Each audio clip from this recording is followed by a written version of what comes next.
Evening and welcome once again to Gaming Under the Influence after a couple of weeks away. It's nice to be back, isn't it, Alex? Oh, fuck yeah. Here to talk to you once again about fucking video games, Damn boys. Right.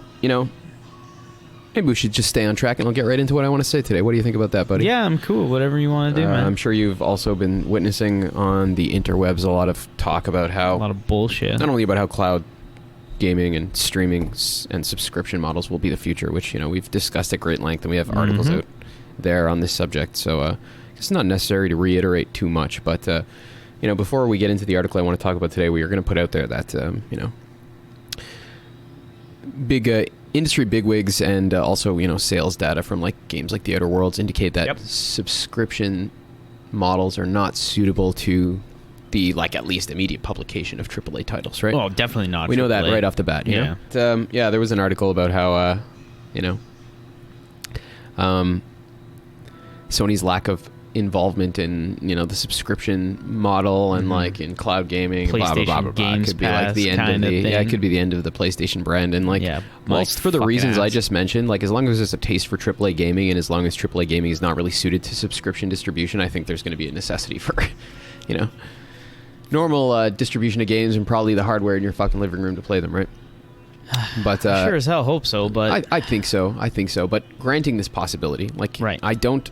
We can't underestimate that people have an appetite for crap and stupidity. Oh, of course. You can't underestimate lots how of people like terrible stupid shit, like the Fast and Furious. They're still making movies, so that's not that I'm not terrible, but people are terrible. Oh, yeah. And maybe this guy's right. Maybe the same way they eat up fucking 50 Shades of Grey and Justin Bieber, people will be into compromised Crackdown 3 style experiences suitable to subscription distribution. Oh boy. Maybe they will have an appetite for that because it comes on the cheap. Though I think it's illogical and short-sighted to think somehow you're paying less than you are for a console if you pay it over a period of a few months. Why don't you just get a loan from your fucking bank, get a credit card, and you can pay that way for a console anyways, you fucking idiot, Yeah. I don't really understand. Creating fucking problems, trying to give you solutions, problems that don't exist, right? I can pay for my console on subscription if I wanted to with my credit card. But maybe for someone who can't, they're well... Why can't you? If you can... Okay, anyways, let's not go down that rabbit hole. Yeah, that's a totally... just granting this possibility that it does work out this way. Suppose Sony just goes under, and AAA games, as we understand them, good auto-telic games, they're just gone. Gone forever. Suppose this happens. Your celebration of this is just your celebration of fucking heaping pile of shit, a shit future. I would probably stop playing video games. An apocalypse of all good and being in the fucking medium. That now it exists this quote I sent you from this fellow earlier. What did he say? Fucking if video games exist merely to provide pleasure for the cheapest possible cost, then they're just a really inefficient and badly conceived narcotic, I can point you in the direction of better ones if you like. Yeah, right. Fucking idiots, right? Is that really what you want? Granting, it is possible because, again, we can't underestimate. It's possible. People have appetites for terrible things. But, are you really celebrating that? That sounds awful. I don't think that will happen.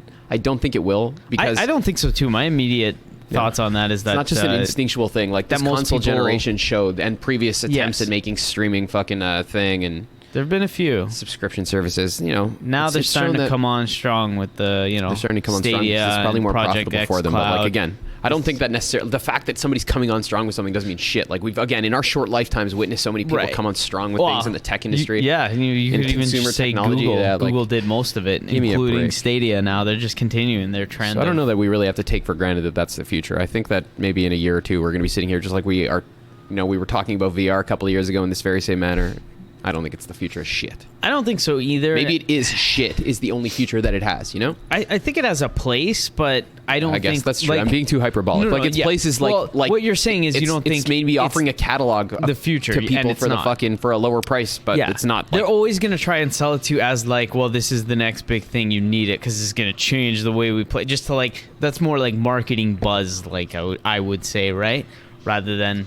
Can see a reason we're for it smart to enough exist, to see streaming services of any kind. But at the end of the day, if you're arguing that it should be the primary distribution method for this or that kind of game, that's where subs or streaming, that's where you get trouble. I think that's a problem. Of course. Yeah. For the reasons we've just articulated and many more, really. But that would just indicate that people prefer convenience and cheapness, which at the cost of fucking beautiful things. I'm obviously going to sound biased, but I think.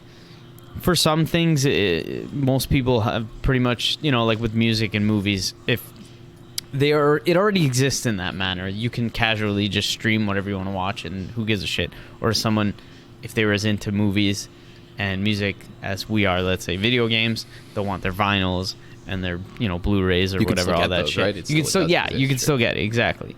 But I feel like, I mean, maybe it's ignorant to say, I feel like it can maybe coexist like that in video games as well. I think it can, yeah. But it also, speaking in a sober mind, like not hyperbolically, of course. Yeah, but it also that can comes be the case, to like, right? it reminds me of like the messaging they're putting out there. There's people saying this is the future, this is the best way, the only way, and I'm like, that's really I disagree very strongly. It's like that Strauss Zelnick guy said, right? Like he envisages a future where streaming satisfies this like way to this niche wherein people want to purchase older titles en masse. Yeah. They want to be able to play a bunch of shit, but not to like put out your expensive AAA like flagship title, of course, because then you'll have to either take a hit, which maybe Microsoft can do, but most companies can't. Most companies can't, no. Or you'll have to compromise the quality of the title, which maybe Microsoft can do, but most companies don't want to. Maybe they actually have a soul and integrity. Yeah, integrity. Not that they have a soul, but they have operative integrity, right? Like they have a brand to protect, right? Like you can't just absorb it, into their amorphous mass of $100+ billion a year revenue, right? Quite the distinction in the industry now. But again, like just the simple fact that Sony this generation retained more market share despite their just what I've heard called aggressively traditional box. Yeah. There's no fucking... Staying the course. Yeah. Making a box. I think that's worth something, right? Just who are you pandering to? Like that Dave Thier guy on Forbes who we usually rip on this time, like I said before, he reasonably said, like, people talk about how this is the future, but do you really think like AAA gaming right now is not accessible? Like... What about Fortnite, Yeah. There are experiences out there for that kind of person already. You can literally play on any device. And that is free, yeah. You can play Final Fantasy 9 while you're taking a dump on your phone right now, Like... What audience is there that's not already tapped into, Yeah, I just don't believe that it is the future. What are you talking about, Phil? Who of these, however many billions of people, who cannot play video games right now? And if they can, do you really think offering them Gears 5 or Death Stranding is the way forward? Is the way there, yeah. Probably not, right? Like I not. don't know, man. I think of course companies want it because it's a lot of potential revenue whilst doing nothing but maintaining a data center for distribution, yeah, right? Streaming ideally for them, yes, but it deprives people of ownership and potentially compromises the integrity of there are definitely AAA downfalls, releases, right? And like you were saying about their aggressive traditional, whatever that means, aggressively traditional console. Somebody said on Forbes as well. Just because we're 20 or 30 years into the future of like PlayStation's fucking existence as being a product and shit, the tech has been advancing. Like there's obviously differences, but God, I don't know. That makes me so fucking... just as a matter of perspective, though, like at the end of the day, buddy, I don't care about Sony per se. You know what I care about? Aggressively traditional. That's what I like. I like that phrase, and I like what it describes. You know what I didn't like in the PS3 generation?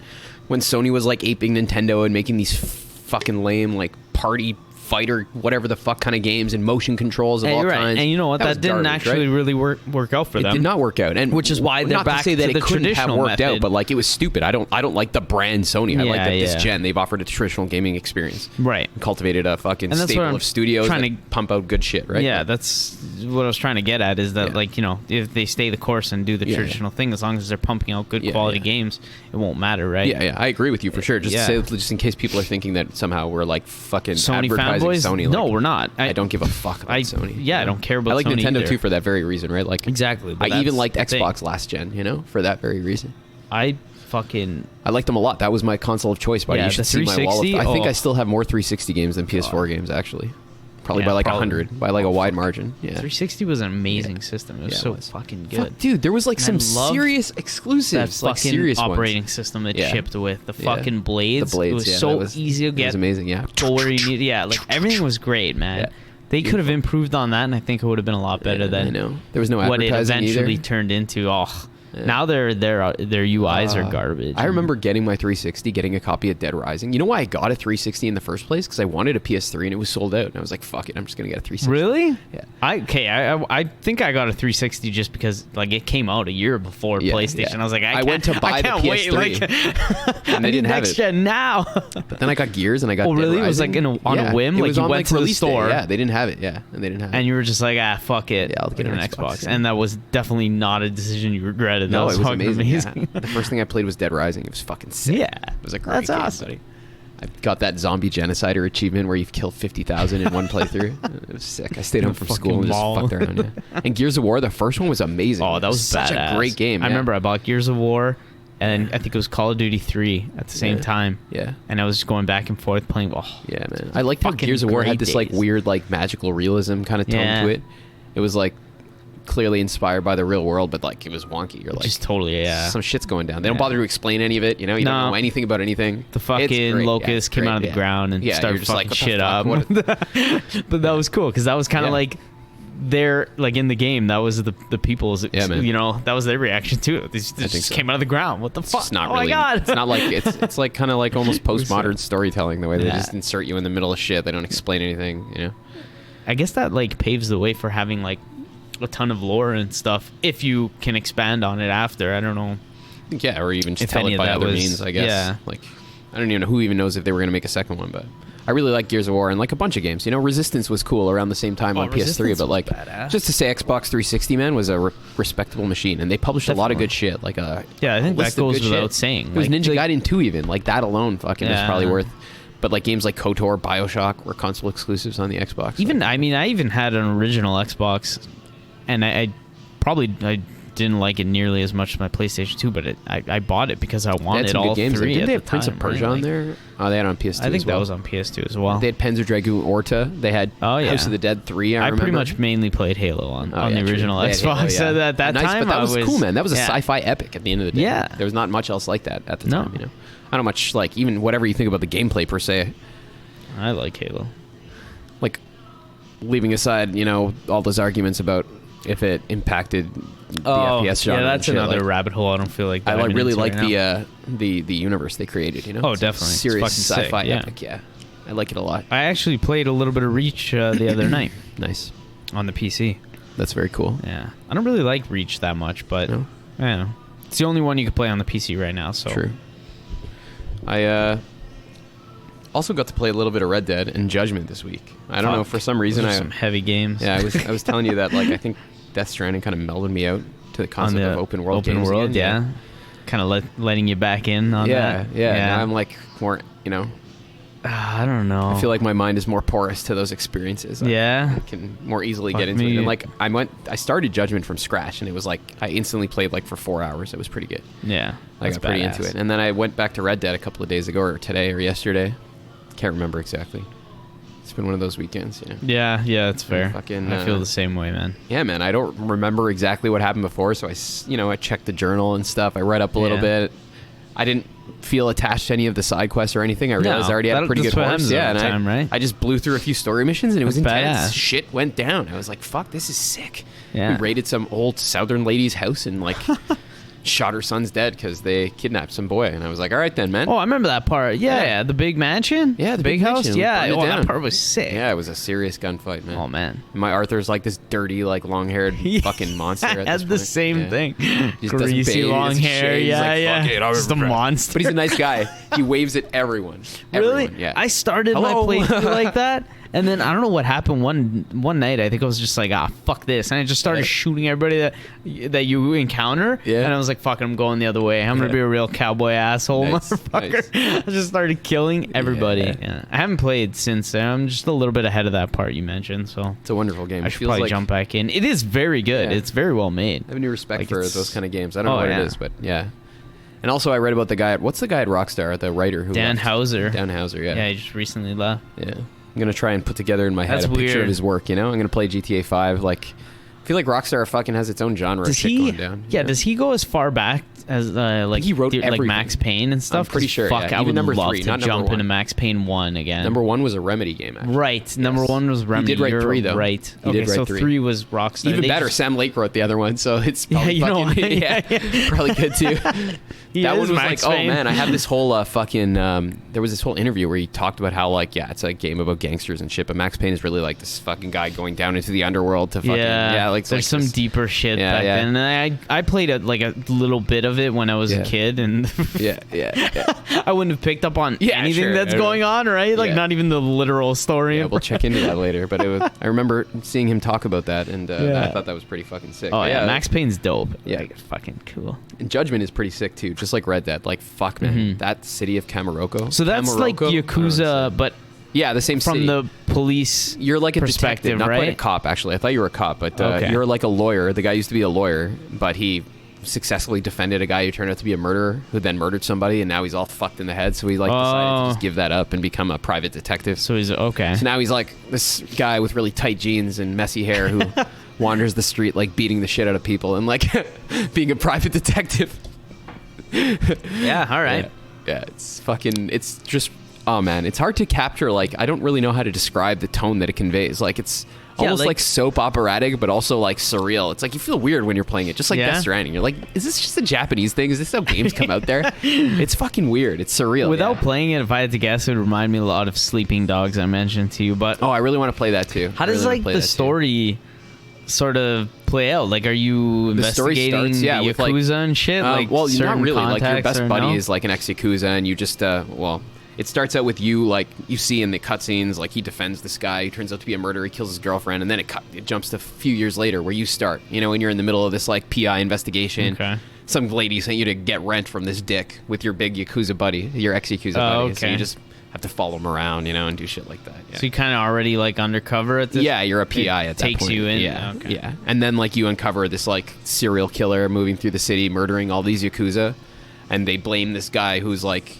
You're like actually this kind of adopted son of the Yakuza in the city, of the Yakuza leader, yeah. So his buddy is like accused of murdering somebody and you have to defend him. And the first whole arc is like you defending this Yakuza boss who's like accused of murdering somebody wrongfully, Jesus. Right? Because the prosecutor had a beef against him for whatever reason, because he's a dick. Yeah, and a criminal, right? Yeah. Yeah. So it's sick, man. Pretty interesting. It's actually so fun. Like Sleeping Dogs, that game was fantastic. I think Sleeping Dogs is probably like... Yakuza is not brutal. Like, there's no decapitations or anything. It's like almost slapstick at times. Oh, like, really? Yeah, yeah. Like, you can get like cut with a sword. Similar and like Dragon Quest, how you have swords and you're attacking, and there's never like blood or like. Yeah, it's not like cartoony, but like it's like, you know. They never get to the point, like, I know in Sleeping Dogs... Kind of like PG-13 or whatever. Yeah, Sleeping Dogs, near the end, gets fucked. Yeah. Gets pretty fucked. It's not like Red Dead, where I just played and I fucking blew some guy's head off. And and exploded into fucking... You're like, what the like fuck? A fucking watermelon. Yeah. No, it's not like that. It's kind of lighthearted, yeah. That's kind of cool, though. It's more like a kung fu thing. Different, right? Know, yeah. Or whatever martial art applies. Yeah. Cheesy B-movie Actually, the guy makes a point to say, yeah, I never took any martial arts training except 1 or 2 lessons when I was a kid. I pretty much learned this on the streets. I call it the Kamaroko style. Like, all right. And his buddy's like, because you learned it on the streets. Wow, that's badass. I'm very badass. Yeah, he's like, yeah, I'm badass. Like my tight jeans. He somehow like runs up walls and does flying kicks off them with these fucking tight ass jeans bisecting his testicles. What in the fuck? I don't know, man. But yeah, that's a meme out there. You can find that for sure if you look up Judgment. Should probably play Judgment then. Tight jeans. But yeah, play Judgment. It's hilarious. When is that Yakuza? What is it? 7? 7 is going to be a JRPG. Yeah, that one. Out sometime this year. Sometime this year? Yeah. So that'll be really weird. Fucking interesting. This is actually my first Yakuza, I guess not even a Yakuza game, but my first, it's my introduction to the series. I heard it's a good place to start, actually, because it's not really like... The other one is pretty like fucking epic, like, you know, storyline of this guy's like whole life takes place over 25 years, right? Fuck. Really? So, from 1 to 6? Something like is that. It goes through like 20 years or something like that. Oh my god, that sounds amazing though. Like a show with like a bunch of seasons and shit. Yeah. All fucking... Apparently people who love Yakuza, like, they fucking love it. Yeah. You know? That's why wasn't that the case with Shenmue, and then that one Shenmue, but it was never like it never got to the same level of prestige. No, maybe it was like they just hyped it up a lot. Because I remember when they announced it, people online were like, "Oh my god, this is huge," and I was like, "Is it?"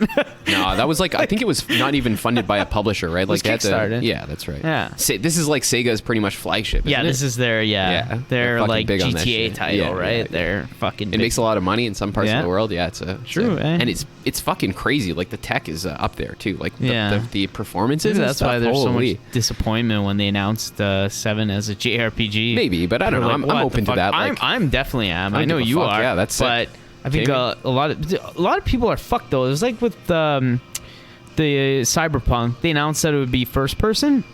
And people lost their minds because The Witcher was third. Why aren't they sticking with what so much fucking like, so much? And that's a whole forgot all about that. Yeah, that's like a whole different can of worms. And now, exactly. Nobody talks about it anymore. Yeah. But it's just like flavor of the week. I know, right? Controversy for the YouTubes.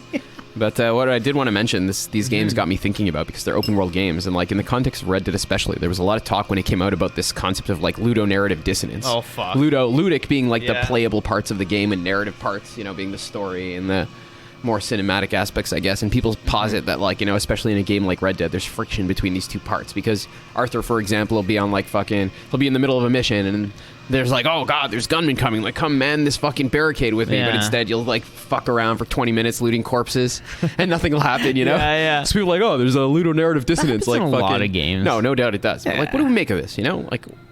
Somebody's saying this is a bad thing because what? Like, it makes it so that it, you know, it doesn't seem like in real life somebody wouldn't behave that way. Yeah, like, I feel like the prime is that, do you think, though, what people are saying? Like, I think the prime argument for that would be that they say it breaks the immersion. That's, like, the only thing I can think of, because, like you said, like, this wouldn't go down like this in real life. You know what I mean? Like, if something urgent needs to happen, you're either gonna die or whatever the case may be, right? The consequence. Yeah.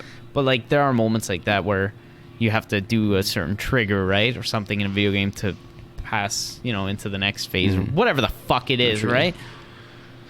I don't know. I've never thought, like, maybe we come from an older time, and, like, this maybe this, like, the standards is high now, higher than people just have too many opportunities to apply, like, postmodern philosophies to video games now. But, like, that's I think that, you know, they don't, just like in the human being, how we think that the body is somehow like an appendage we can just, like, you know, eviscerate and, like, fucking reconstruct according to our whims. Like, maybe people think that these two parts are just haphazardly, like, fucking hewn together, that they have no real relation to each other. But I would argue that, like, in every video game, you know, in every fucking work of any kind, like, even in our talking to each other right now, like, there's always a process of symbolization occurring, right? Like, in the game, fucking, to a greater or lesser extent, like, again, we talked about this before, but more in a JRPG than in, let's say, Red Dead, is there a symbolization of the action? Like, your button press conveys more actions in the JRPG. It's more symbolic of more shit, right? But it's always a process of symbolization, you know? Right. And you can only find dissonance here, I would argue. Like, I've been thinking about this a lot. Is there really such a thing as ludo-narrative dissonance? Only if imitation of real life is the goal and not symbolizing it, right? Fair, yeah. You know? There's always there's not going to be dissonance if you don't expect it. Like, you would go to somebody painting on the wall of a cave, you know, like I said before, and, like, say, oh, it's fucking shit because it doesn't look photorealistic, right? Like, no, it's in a different genre of thing, man. Dude, Picasso, what the fuck did you do here? Look, his eye's in the wrong place. Like, that wouldn't make sense, right? Like, no, exactly. You're right. This criticism doesn't make sense here, unless, again, like, what you're doing is making a life simulator, moment to moment. Arthur, therefore, should also take a shit and have to clean his fingernails, fucking, you know. There's like, all kinds of stuff missing if that's the case. Look, it breaks the immersion. Like, so I guess I'm trying to say, clean his like, guns, big fucking deal. He's got to clean his junk too. What the fuck? Yeah. Actually, you can't do that. He's got to pick the tick off his balls, right? Like, it's the, you know, the Wild West. And you mentioned before to me, right, the example of, like, Nathan Drake being a fucking kind of like a happy-go-lucky playboy in the cutscenes, but then like a cold-blooded murderer. Yeah. I mean, I feel like there could be a person, like, not to say, you know, I don't even know why I'm fucking agreeing. I don't see a contradiction in that, though, personally. Yeah. Like, even on the personal, maybe those were bad guys, and he's a happy dude. Not for anything, but, like, they were trying to kill you. Yeah, I mean, I don't see why he has to be somehow. You know, I'm sure somebody's going to say, well, that would probably traumatize a fella, and I bet it would, but, like, probably, whatevs, you know, but not to say it's that much of a contradiction in the first place, but again, like, what do you, man, the process is to symbolize, you know, the fucking, this, like, 10-hour long, you know, adventure. You can with apply this that guy, to anything. Right? Like, it was the same thing, like, those games are loosely based on, like, Indiana Jones, on real life. They're loosely, I would say they're loosely based on real life. That's why you kill hundreds of people, right? Because if you only kill 3 over the course of the whole game, it'd be a pretty shitty fucking game. You know what I mean? Like, the object is not to make a fucking image of real life, it's to make a game, you know. So that's why you kill millions of people, like, in Uncharted. Like, it's not ludo-narrative dissonance. The narrative never says, no, Nathan Drake, have never killed this many people. Do they like, ever apply that to movies instead of video games, or is there not really? I guess in movies it's almost taken for granted, though. Like, when a scene cuts, like, shit goes down in between and nobody's needs to say anything about it, right? But, like, in a video game, there is this sensation that you're conducting the life, you're performing the life of the person depicted, right? Like, you're ritualizing them into existence. So I can understand the locus of that criticism. They're saying, well, it doesn't feel very much like what this character would do, but only if you're sitting there thinking this character behaves like to his own benefit as a real entity in a world bound by the same laws as ours, right? Like, and even if it was, like, it's supposed to symbolize that life, you know? Evidenced by the fact that the guy, you never see Arthur Morgan or any other video game character most of the time taking a shit, right? Most of the time. Well, I am sure there's a few counter examples. I just thought of Astral Chain, actually, while I was fucking Death Stranding. Yeah, Death Stranding. Yeah, probably a lot more in the past year, actually. Right? What a fucking anomaly. Yeah, it's an anomaly. Anomaly. Point is sound, though, you know? It's not supposed to fucking imitate real life. It's supposed to symbolize it. So ludo-narrative dissonance is a flimsy concept, you know? Yeah, based on this fair. idea that the body and that. the intellect, like the fucking gameplay and the story, are just kind of like Frankenstein together instead of like an organic organism, like an organic organism. yeah. So I guess that's all for me this week. That's what I spent most of my time on, you know. Oh, nice little refill. Got a new beer. What are we drinking? Nice. We brought in a couple of new breweries since we last spoke, actually. Great Lakes. This is Great Lakes. They're a pretty big Ontario brewery, but still, according to their own definition, fiercely independent. And we brought in their Beatrix. I guess it's an Imperial Porter. Ooh. It's like an 8% alcohol porter. Very good. And this is their Amber Lager. What the hell's it called? I don't remember what it's called, but it's very good. Cheers. Yeah, cheers. We also have a place called Oast House from Niagara, run by a fine gentleman named Mick. Brought in some great beer. These huge bottles of farmhouse ale. Like one's a Belgian style, like Christmas beer. It's delicious. And one's made with unripened grape juice, a sour. And the other one's like this red sour. It's very good. Yeah, it's all very good shit. So I gotta give those a try. Yeah, guys, swing by to drink some Great Lakes and some Oast House. Great Ontario breweries served here at Green Dragon. I bet you won't find them anywhere the fuck else in Vaughan. I know you won't, actually. I agree, because I didn't know about them until this place existed. So, aside from beer, so Alex, I need to bring a Pokemon home. Please the other, I guess, somewhat big thing. What is Pokemon Home, Alex? Pokemon Home is like the next, I guess, evolution of the Pokemon Bank, which is essentially a cloud. It's a cloud storage for your Pokemon. And you can bring up games from... So in Home, you can actually bring in Pokemon from the Sword and Shield games, the Let's Go Eevee and Pikachu games, because those are for the Switch. And then eventually they're going to have Pokemon Home integration... Pokemon Go integration, where you can bring them in from Go. And then aside from that, it connects to Pokemon Bank, which is the 3DS cloud storage app. So you can bring Pokemon from Ultra Moon, whatever, Ultra Sun. All of them. And then all the ones down until it gets dicey, though, because once you hit, like... so before the Moon games, Gen 7, you could hit the Gen 6 games as well, I think, the X and Y games. But then if you go further back... You have to do some other kinds of fucking shit in between. So it gets dicey. Anyways. Is your goal to fucking have all of them on the Pokemon Home? Is that your goal? I don't want to say it because... Ultimately, like... I just feel like I'll never get there. Because most of the time I'm fucking with this stuff. Like, the whole time I'm thinking, like, what the hell am I doing? Like, it's just fucking ridiculous. So, essentially what I did is I rounded up all those Pokemon games I just mentioned you before that I have saves in that I've completed pretty much all of them, and I have like tons of Pokemon stored in all of them. So I rounded them all up and I brought them over to Pokemon Home, which brought me to about 700 like total. They're duplicates, so with the duplicates there's 890 out there. 700 out of 890. Wait, but that's including duplicates. Registered, so like unique registered Pokemon, the number is, I think about like 508 or something. Okay. So you got a fair ways to go. Yeah. Like, well, halfway, just a little more than halfway. It's fucking brutal. But so afterwards, I heard they're adding some shit with DLC. Can you take these guys and...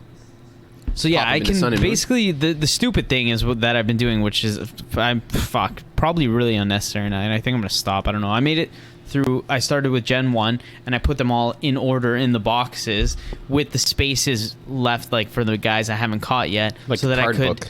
Yeah, so I could fill it in and then have it, like, complete, right? Proper. Fuck. In order, right? Which is sick, because it's been taking so fucking long, like... I feel like it's insane. Honestly, I feel like it's some kind of like insane OCD behavior. Like it's fuck. But I've been doing it. Usually, it's just get a little bit fried. I like that, a little man. Baked, and it just sort of becomes like a routine of just moon Pokemon, and you just sort of like just fall into it, and just it's almost like you're just doing it without paying attention, right? And you know what I was thinking about Pokemon the other day? It's disturbing, yeah. I was reading that fucking Tolkien book that I talk about sometimes, the one on fairy stories, it's called, on fantasy. And he fucking says that, like, one of the things that people often, you know, fucking touch on in fantasy is like this fucking separation man feels. And, you know, he thinks it's the biblical fall of separation with nature. Like in fantasy, there's frequently this communion with animals, you know? Yeah. Fucking Pokemon's like this weird game that, like, fucking, I think is pretty much all about, like, the universe, perhaps not the mechanics, which are very much JRPG, but the universe is like the Pokemon universe. All about that, essentially, you know? And it's really weird. I wonder what he would say about that. I wish I could ask him. Wouldn't that be fucking super fucking interesting? One day, man, hopefully.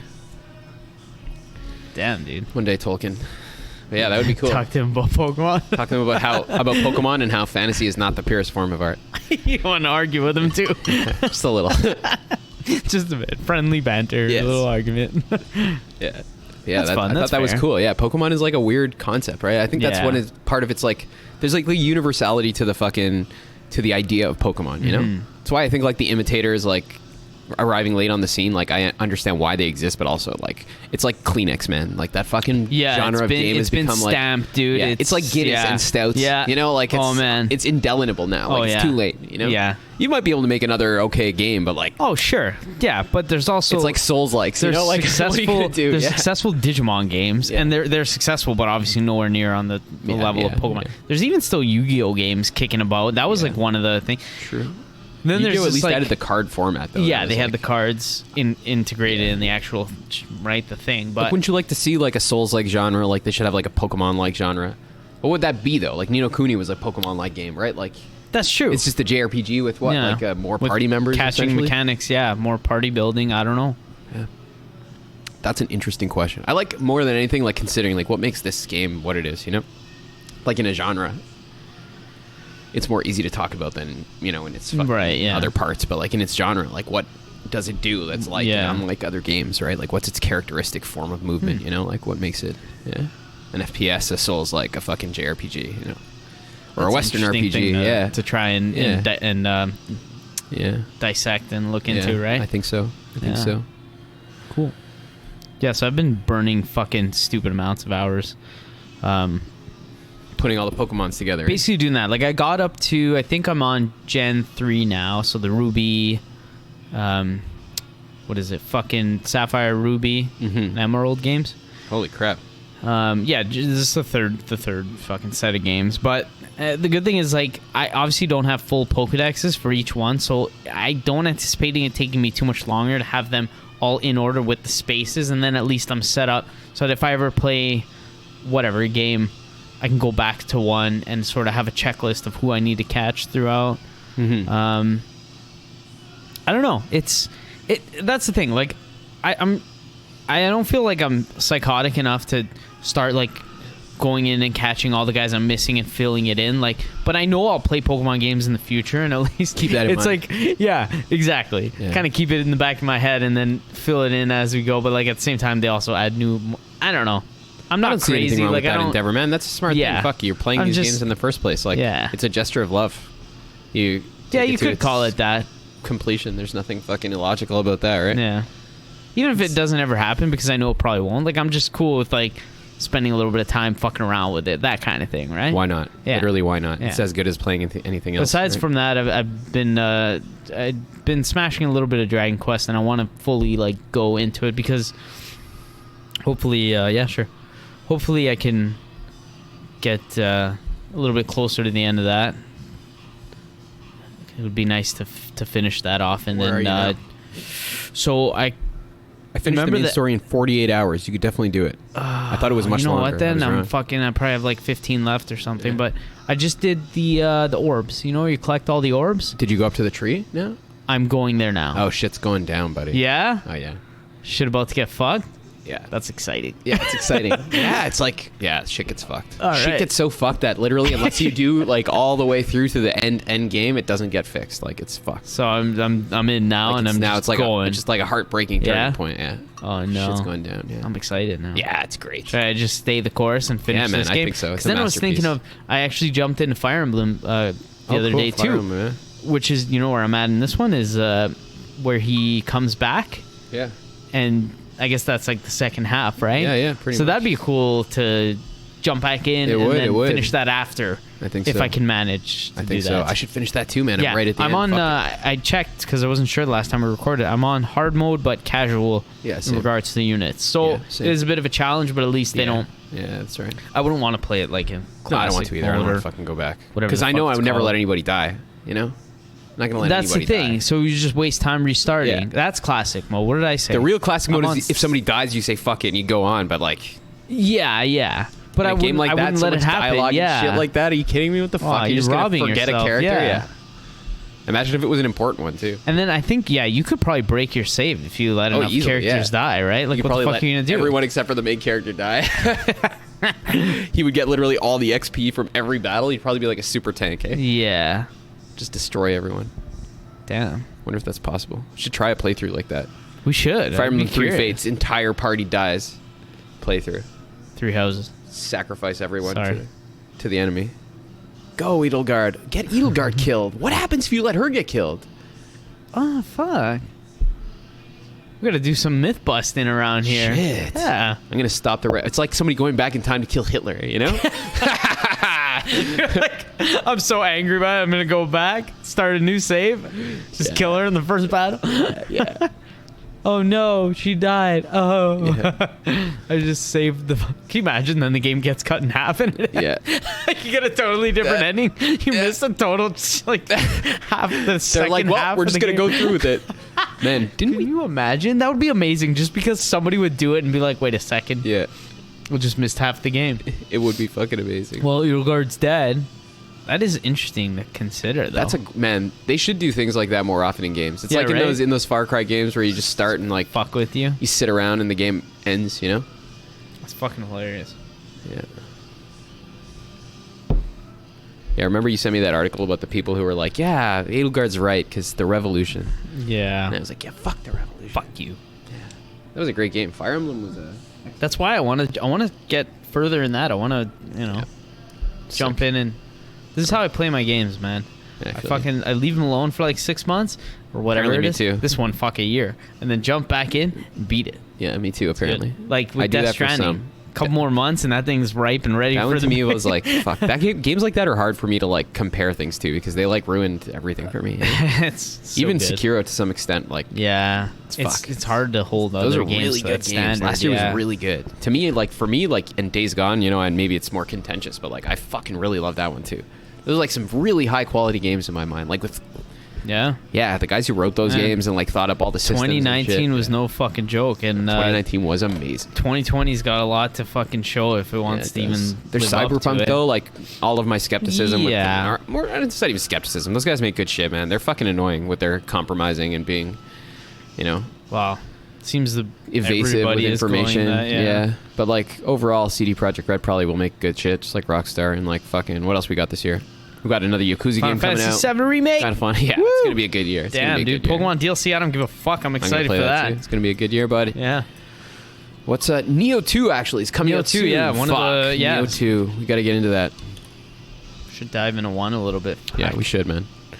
You got anything else you want to talk about this week, Alex? I don't know. I think that's it. I think that is it. Sorry for our delayed episode, but that's okay. Yeah, whatever. Yeah, we've been fucking busy. We've been drunk. We've been, Yeah, we've been happening in life. Doing things, but... it's a waiting game. Yeah. Anyways. So now there's a lot of room for activities. Lots of room for activities. Yeah. So we'll see you soon. Thanks for listening. Come by the bar, have a drink, have a chat. Fuck yeah. Tell us why you love video games. I promise you won't be able to shut me up about why I do. Good night, guys.